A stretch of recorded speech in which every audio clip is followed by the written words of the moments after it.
আসসালামু আলাইকুম। সবাই কেমন আছেন? আলহামদুলিল্লাহ আল্লাহর রহমতে আমি অনেক ভালো আছি।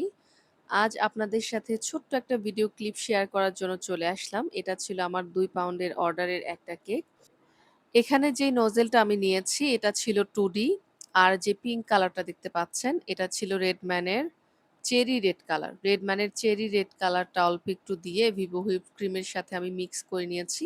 এরকম সুন্দর হালকা পিঙ্ক কালারটা চলে এসেছে। আর আমি 2D নজেল দিয়ে কাজ করছি। আপনারা কিন্তু সেম ডিজাইন 1M নজেল দিয়েও করতে পারবেন।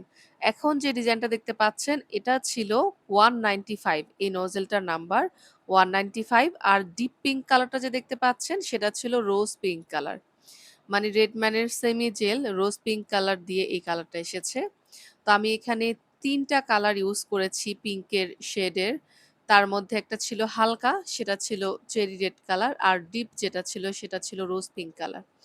এর উপরে যে হ্যাপি বার্থডে টপারটা ছিল সেটা আমি কাটার সময় ভুল করে ভেঙে ফেলেছিলাম আর চেক করে দেখেছি এরকম ডিজাইনের সব টপার শেষ। রাউন্ড শেপের আছে, অন্যান্য শেপের আছে।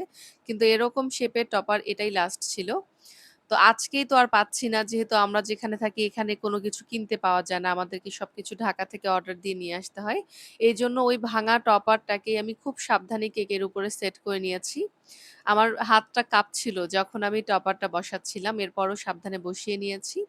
আর এখানে যে চকলেট টপারগুলো দেখতে পাচ্ছেন, আমি ব্লু বেলের যে হোয়াইট চকলেট সেটার সাথে রেড ক্যান্ডি কালারটা মিক্স করে এই সুন্দর কালারটা এনেছি। এর উপরে কিছু বাটারফ্লাই দিয়ে দিব। এখন যে বাটারফ্লাইটা দিচ্ছি এটা কিন্তু নন এডিবল বাটারফ্লাই।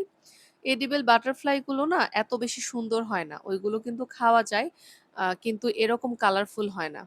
আর নন এডিবল বাটারফ্লাই গুলো কিন্তু খুবই সুন্দর হয়। এর উপরে দিয়েছি কিছু সুগার বল। এই কেকটার সেম ডিজাইন এর আগেরবার বানিয়েছিলাম ৫ পাউন্ডের মধ্যে।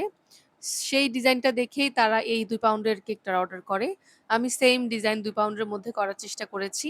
এর আগের কেকটা ছিল রেক্ট্যাঙ্গেল শেপের আর এটা ছিল স্কয়ার। আর এখন নিচে আমি একটা বর্ডার দিয়ে দিচ্ছি একটা ছোট সাইজের স্টার নজেল দিয়ে। এই স্টার নজেলটা নিয়ে এক পাশ থেকে আরেক পাশে জাস্ট এভাবে প্রেস করলেই এই ডিজাইনটা কিন্তু হয়ে যাবে।